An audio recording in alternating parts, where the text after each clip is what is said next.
for the most part, are those facts accurate? Yes, Your Honor. Did you get into an argument and into a fight with SB?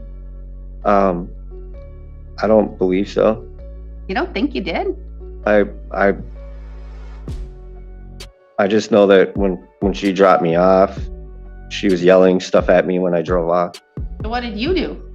I just drove off. You didn't do anything? No. You didn't provoke a disturbance? No. Good, we're going to trial. Thanks. We'll set this matter for a trial. Notice how quickly this escalates? The judge isn't buying the denial and immediately locks it in for trial. That's courtroom efficiency 101. If the story doesn't add up, we move straight to evidence. Question for you. Do you think he underestimated how fast this would flip on him? Okay, we will go on the record in the matter 24 CM 202, State of Wisconsin versus Andrew Koti. The state appears through Assistant District Attorney Holly Rockau in person. Mr. Koti appears in person in custody with counsel Joel Feliski. We're set today in this matter for a plea and sentencing hearing. The parties have reached an agreement. Mr. Feliski, can you please recite the agreement for the record? Yes, Your Honor. Mr. Koti has agreed to plead to one count of misdemeanor disorderly conduct with the remaining counts in the complaint dismissed and read in, and a joint recommendation by both parties for court costs totaling $443. And I believe he was in the process of a revocation. Was he revoked or did? Yes, Your Honor. As of yesterday afternoon, the final decision from the administrator came in, and he has been revoked, and he will be sent to Polk County for sentencing. Okay. And what charges was he convicted of in Polk County? I believe they were substance use related, Your Honor. I was not originally opted into that case. That was my predecessor, Mr. Pollock. Unfortunately, I cannot speak to any detail as to the nature of those charges. All right, thank you. I can just pull it up. I just am curious.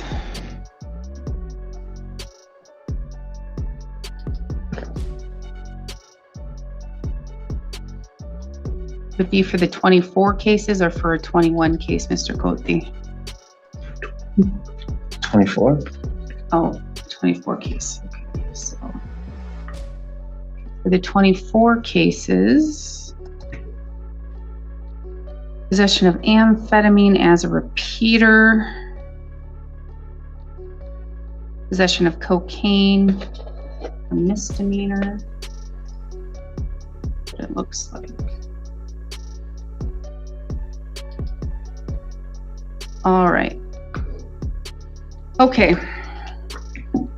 Basis for the agreement and why it's in the public interest, Ms. Rockau? Your Honor, Mr. Schmidt negotiated this case with Mr. Pollock and Mr. Flasky, but based on my review of the file, I believe that this was based upon the facts and circumstance surrounding the case being relatively minor in terms of the disorderly conduct. There was, of course, the violation of the bail, but that was the Polk County bail. And so it looks like that was all resolved with his latest revocation. So those bail jumps being dismissed and read in is appropriate for that reason. And I don't believe that any additional confinement or supervision is going to be necessary as he is facing that sentence for the revocation. Okay. All right. So we do have victim SB in the courtroom here today, and Ms. Bauer, SB would like to make a statement. Is that correct? Yes, Your Honor. SB may come up here and have a seat at the black desk, and you may provide a statement. If you are going to read something, please read it very slowly so my court reporter can take everything down. Of course.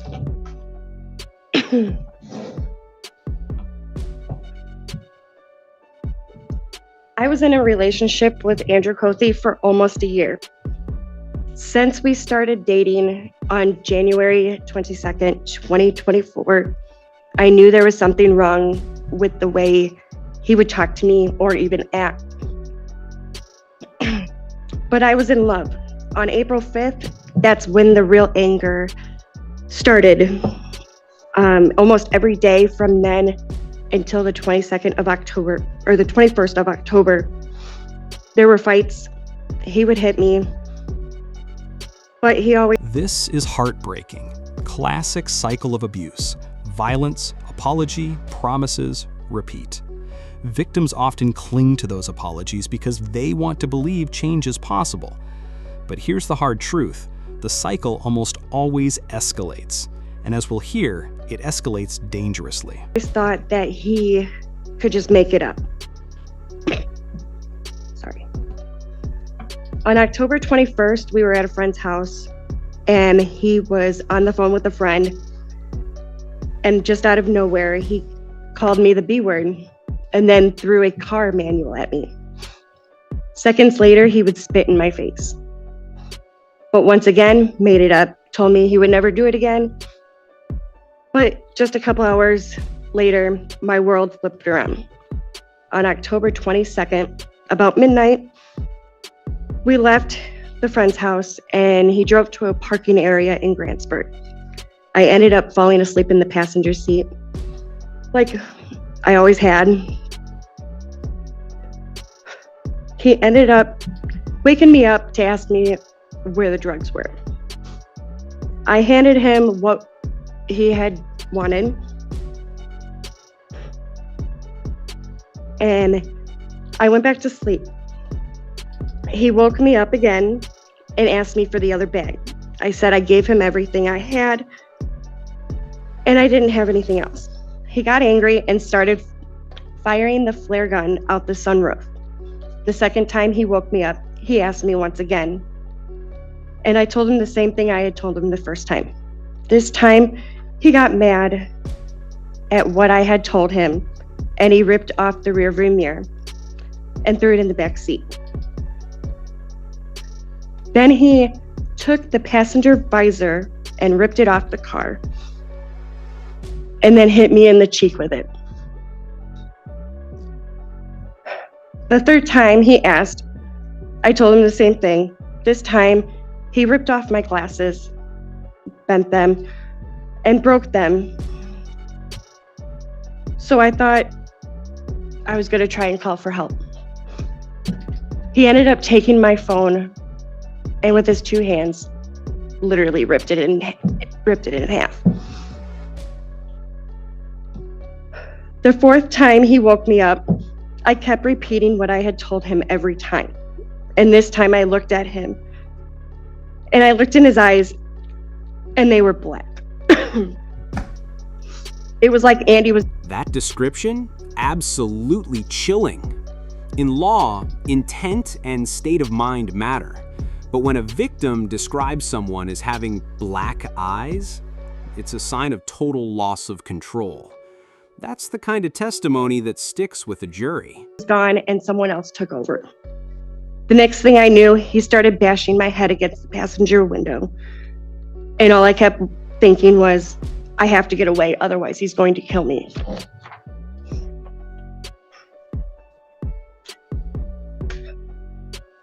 So I had got him calmed down enough to where he would drive to Dollar General where the van was parked. We were going to move it, but we decided he didn't want to because he was getting tired. He let me drive the car, and I knew that was the only way I was going to get out. I drove the car to the Frederick Trailer Park, where I knew I would be safe.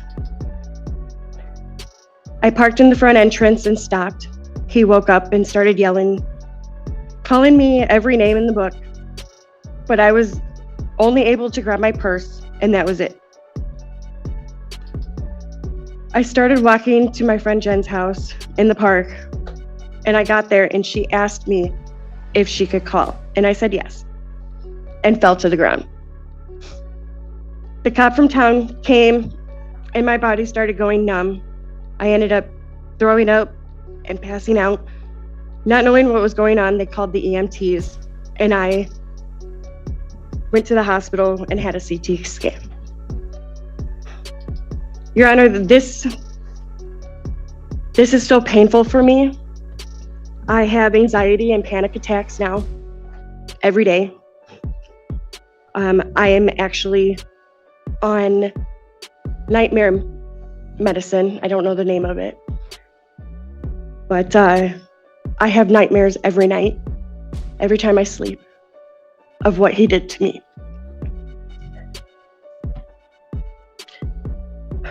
I am in therapy almost either 1 or 2 days a week, and I will be on therapy for at least 3 years, she said. This was 6 months ago, and yet it still gets to me every day. I don't know how I'm going to move on from this. So I'm asking you for some stipulations. 90 days in jail, no contact with me, my property, or my roommates, no possession of firearms, anger and drug treatment, and probation. I don't think it's fair that I have to live with this every day and he would get away scot-free. He has made it to where I don't feel safe, and I will be putting 2 restraining orders on him for both counties. I can't go outside by myself. I can't go to the store by myself. He's already threatened me enough. Thank you. Thank you. Just a bit of information. You only need 1 restraining order. It covers you everywhere. Okay, So Thank you don't you. need to go to both counties. Thank you for your statement. thank you. And for the record, and I'm sure that, well, maybe the state had more information, but that's not any of the information that is. And here's the shocker. The official complaint barely scratches the surface. What SB just testified? None of that detail was in the original charging documents. Imagine being the court, hearing this level of violence for the very first time in real time. Contained in the criminal complaint. The criminal complaint is very sparse and just indicates that there was an argument and it may have escalated, but what I have access to doesn't discuss the level of what that argument may have been or consisted of.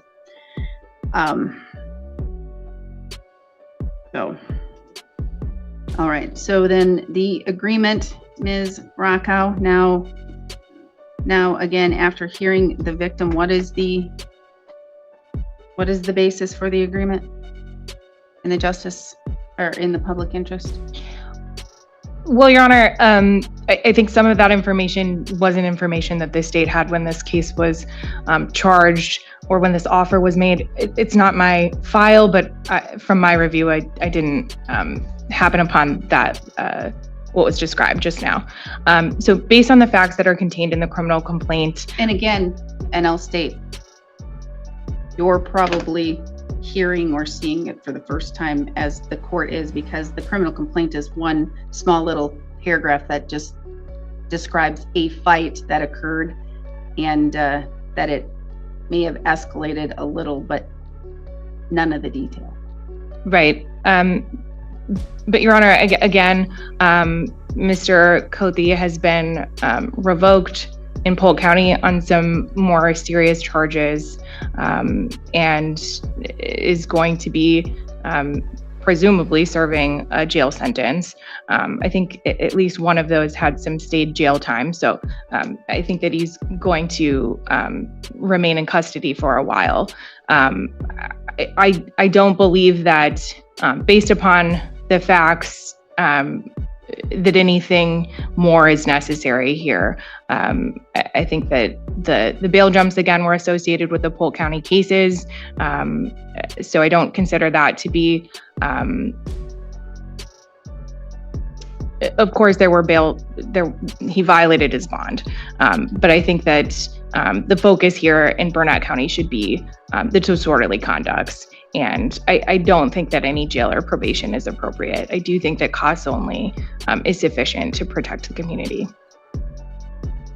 All right, and my guess is that the state wasn't aware of, I'm gonna guess also maybe the police were not aware of the extent of the argument or what occurred that night, because otherwise I'm questioning why a battery wasn't charged. Right, I don't have any information about bruising or pain or injury in the file as I review this. All right, okay.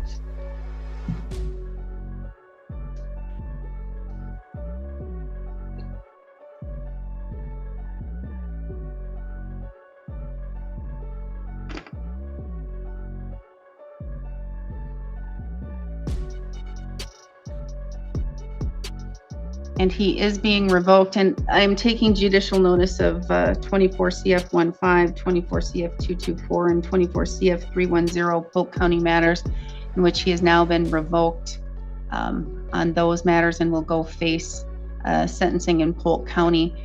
I believe in those cases, there is no state jail time. That was that fictitious thing that some judges do, and they fictitiously say, I'm having that fictitious conditional jail for probation to use if they wish to do. Understood. And so with regards to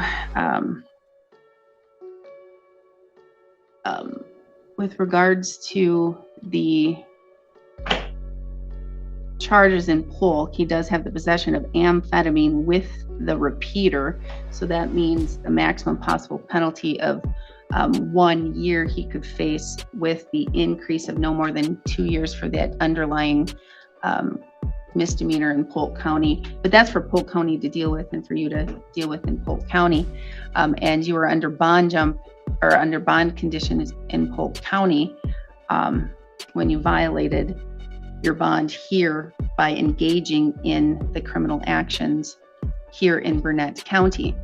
And for the record, and this is, I guess, for the victim as well as you, Mr. Koti, for you to be aware of, and perhaps the reason why these were simply charged as disorderly conducts is because of the little bit of information that was provided the day of the incident, at least that I have in front of me. And usually what's in the criminal complaint is what has been provided to the police in the police report. So there's not much. This is the first time that I believe perhaps even the state is hearing the depth of what may have occurred that night.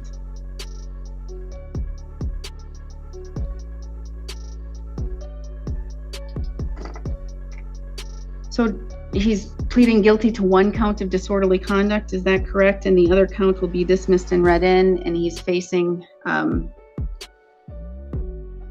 the other charges in the bail jumps in Polk County? To my understanding, Your Honor, that is correct. It's a plea for one count of disorderly conduct, with the remaining counts in the complaint to be dismissed and read in. As has been stated, he has been revoked from probation, and he will be sent to Polk County for sentencing after revocation. I would like to take note that he has been in custody on this revocation hold stemming from this incident since October 31st of 2024. He has accumulated approximately 155 days of jail credit. The conduct has, again, prompted revocation here, in the maximum sentence for a charge of disorderly conduct has been vastly exceeded. He's set for close to double the amount of time he would for the maximum sentence on this. The public, I believe, has been sufficiently protected. He will continue to reside in custody, awaiting sentencing after revocation. I believe he will be returning to active supervision for his Polk County charges as well. In entering this plea, he is taking accountability for this and does wish to move on. For those reasons, I would ask the court to adopt the joint recommendation. Thank you. All right, can I have the plea questionnaire waiver of rights form, please? Yes, Your Honor. May I approach? You may.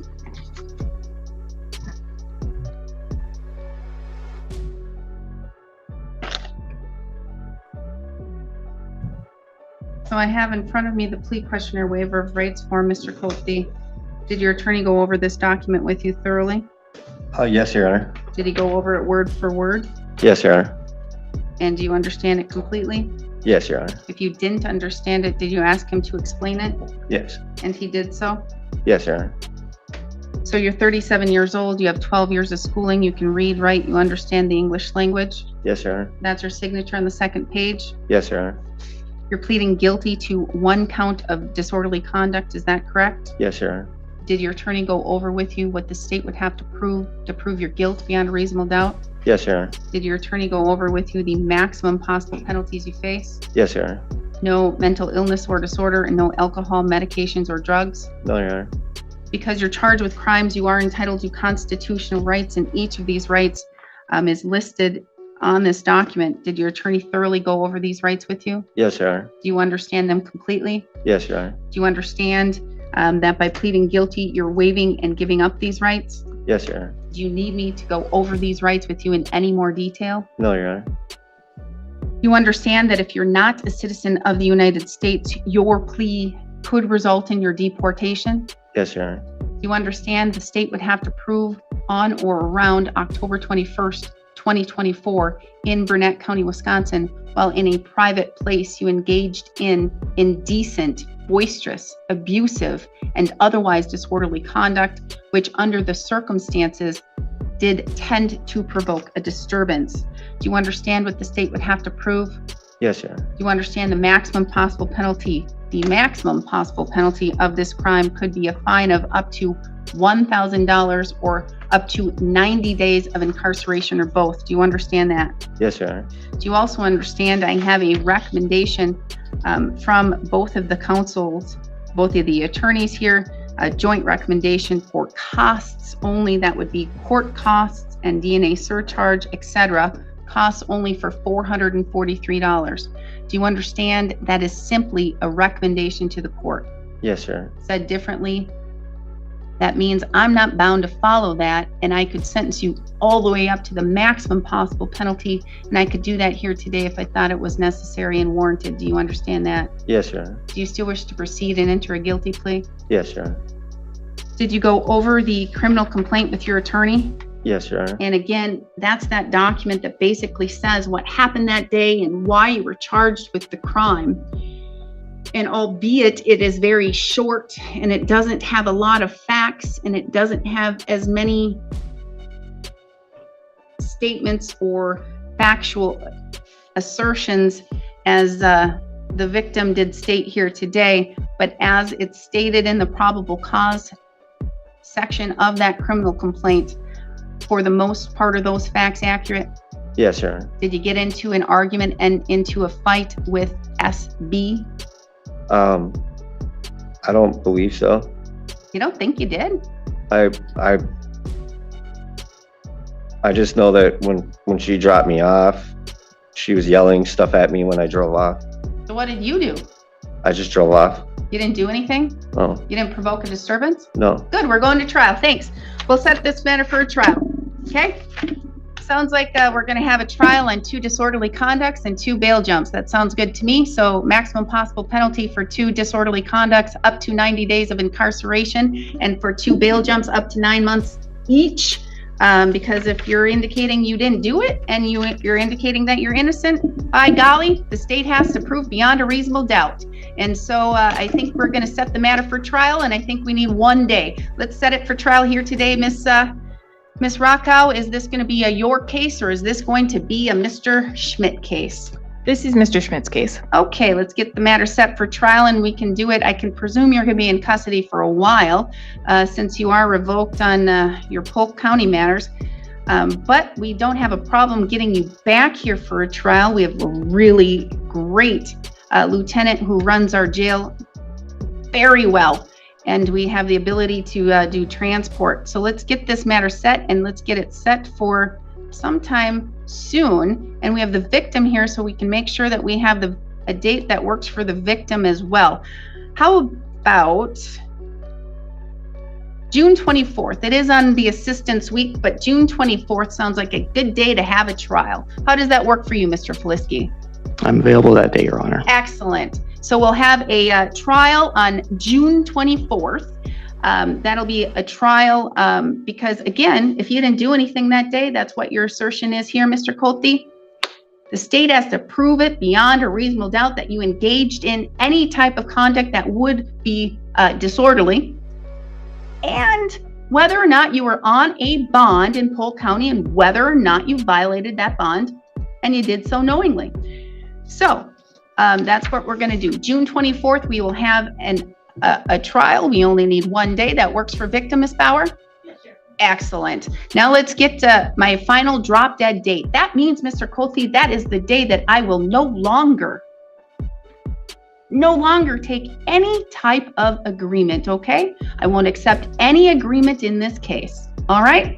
And so that means the matter will go to trial, and you will be able to have your attorney state your, or actually have it'll be the state trying to prove the case, and your attorney will be able to defend you and your claims at this matter. But on May 29th, that'll be the last day, the drop dead date for any agreement that'll be reached. And quite honestly, to me, the court does not find a disorderly conduct with costs only, especially hearing the statement from the victim to be in the public interest. There it is. The judge drops the hammer. He's basically saying a slap on the wrist deal isn't happening here, not after hearing what the victim endured. This is a huge moment. The court signaling that public safety and victim impact weigh heavier than convenience. So let's do May 29th, Mr. Feliski, May 29th. Well, you said that this is going to be a Schmidt, even though it's on that. So let's do May 19th, drop dead date. May 19th, can you do 10:45?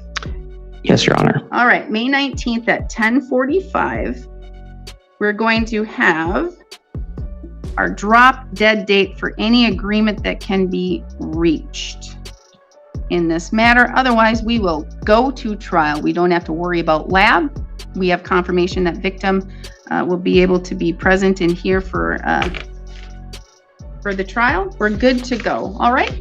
Thank you. We're adjourned. We'll see you then. Thanks, Your Honor.